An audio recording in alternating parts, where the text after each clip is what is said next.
All right, we are about to go and walk to drop off my ballot.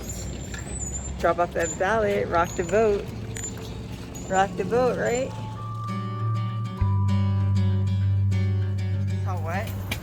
I saw these pictures of the new tallest towers, and I saw that Dubai is going to build a new tallest tower.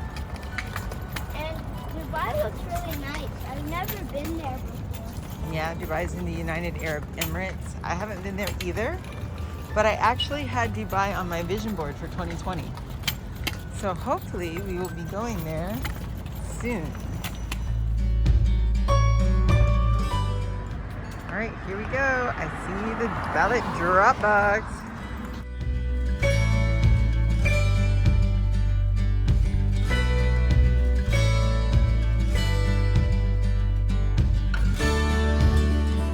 Casting a vote, making it happen. Yay! Woo, woo, woo. I voted. It's officially official.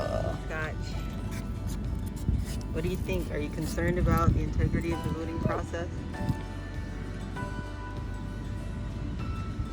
Who are you voting for?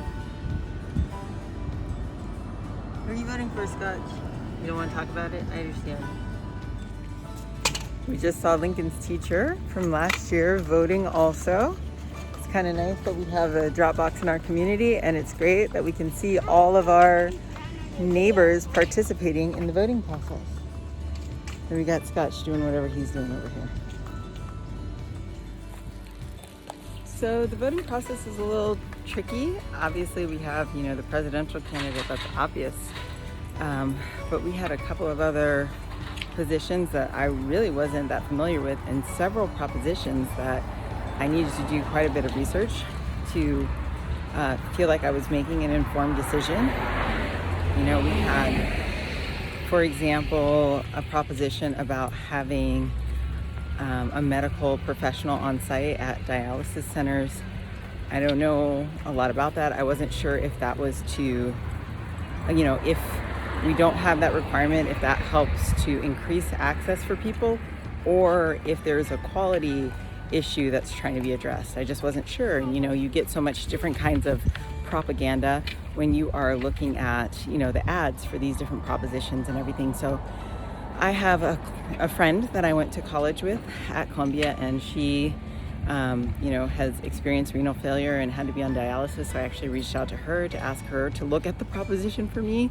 So that's one example of some of the research that I was doing. And then the kids were actually my thought partners as we worked through some of the others. There was like lowering the voting age for the primaries so that you could vote in the primaries if you're 17, if you're going to be 18 by the general election. So we talked through that together to determine whether or not that would be a good idea. It actually could potentially impact Lincoln because he has the September birthday, not so much Laya. But there were just a lot of things to really think through, a lot of research for some of the positions, trying to find out who these candidates were. But the good news is, we got through it. I am officially done with my voting process for 2020, and the rest is in God's hands. Scotch, let's go.